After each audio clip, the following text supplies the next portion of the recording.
तालिबानी सब सोच रहे थे कि अमेरिका की फौज हटे तो इनको हम दिखाएं, और यहां बैठे तालिबान सोच रहे हैं कि ये योगी मोदी हटें और हम इनको मजा चखाएं।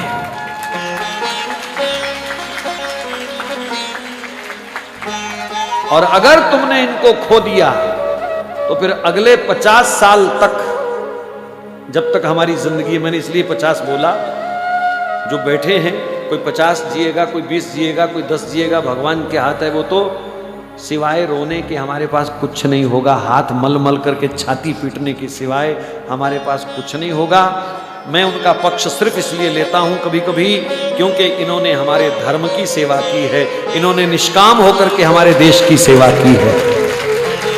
ये वंशवाद को लेकर के नहीं लड़ रहे, इन्होंने अपने बच्चों के नाम एफडीआं नहीं कराई हैं, इन्होंने कोई अपने 800 करोड़ के बंगले नहीं बनाए हैं, इन्होंने कोई इत्र की फैक्ट्रियां भी नहीं लगाई हैं।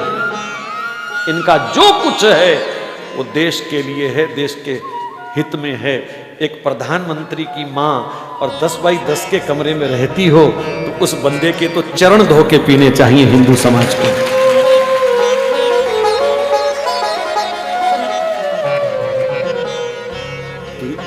ये देश त्याग का पुजारी है और इस त्याग को भी पूजना पड़ेगा।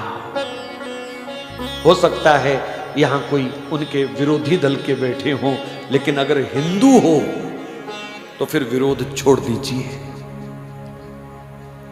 बनता ही नहीं है विरोध करना भैया, किसी भी एंगल से विरोध बनता ही नहीं है। वर्तमान समय तो कहता है एकजुट होकर के आंख बंद करके समर्थन करो बस। जो मेरे देश के साथ खड़ा है, जो मेरे धर्म के साथ खड़ा है, जो रामकृष्ण के साथ खड़ा है, जो गाय माता के साथ खड़ा है, हमको उसी के साथ खड़े होना है, बस बात खत्म।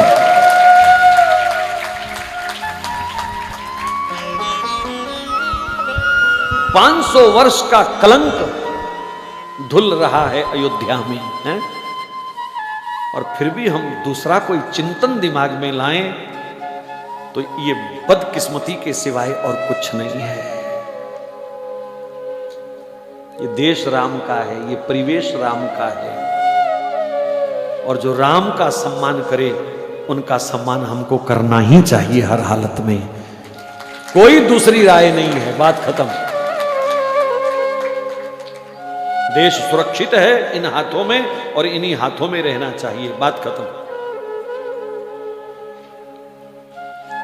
बस हम तो एक ही प्रार्थना कर रहे हैं कि जब चाय वाला जाए तो गाय वाला आए, बस।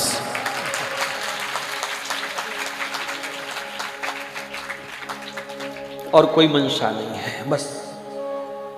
ये परमात्मा ऐसी विभूतियों को कभी कभी कृपा करके भेजता है। धनुष बाण लेके स्वयं वो बहुत इमरजेंसी में आता है, अपनी विभूतियों को वो भेजता है, और ये भी विभूतियां हैं हमारी, इसलिए आंख बंद करके समर्थन करना चाहिए। ये मेरा आपको व्यक्तिगत सुझाव है, बस, और कुछ नहीं है, ये व्यक्तिगत सुझाव है।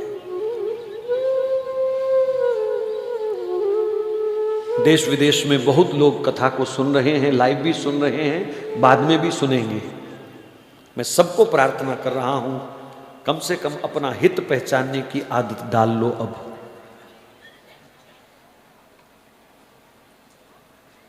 ऐसा अवसर दोबारा नहीं आएगा हमारे पास।